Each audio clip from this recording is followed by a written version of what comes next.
pretty common and actually fairly dangerous concept that you hear quite often in business these days in the area of metrics is breaking the world into financial and non-financial metrics. And really that's a breakdown that can lead to a lot of misunderstanding and a lot of bad decisions. And most of that stems from the fact that we tend to put more priority, a greater focus, a greater emphasis on the financial metrics.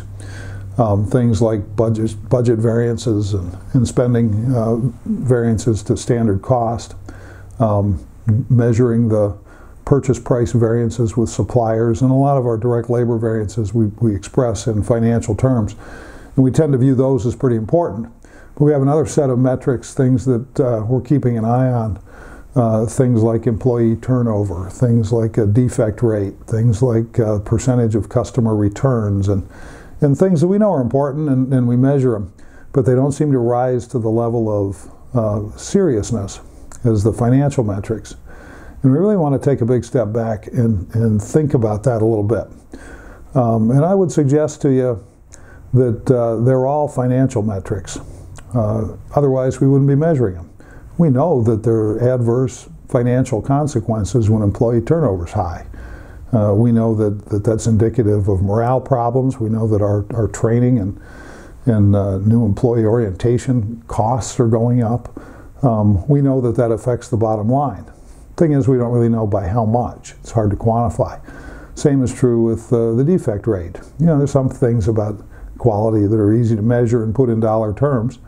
There are others that are not so easy to measure. And particularly it's difficult to measure what any defect means in terms of how customers view us. How tolerant are they?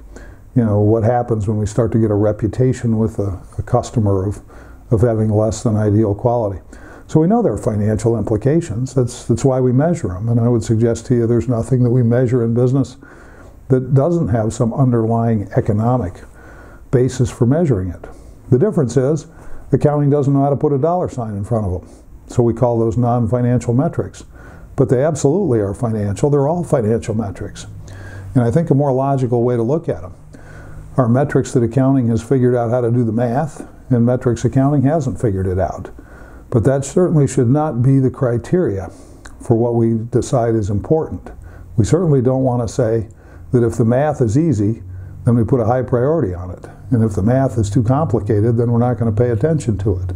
That's hardly the basis for management decision making. And in fact, I would suggest to you that what it really does is puts a lot of pressure on management. This is where your judgment, where your experience, where your wisdom, where your values come into play. You have to be the one to call those shots. But you ought to go into it with the assumption that all of those measurements are at least as important, and in some cases maybe more so, than the financial metrics.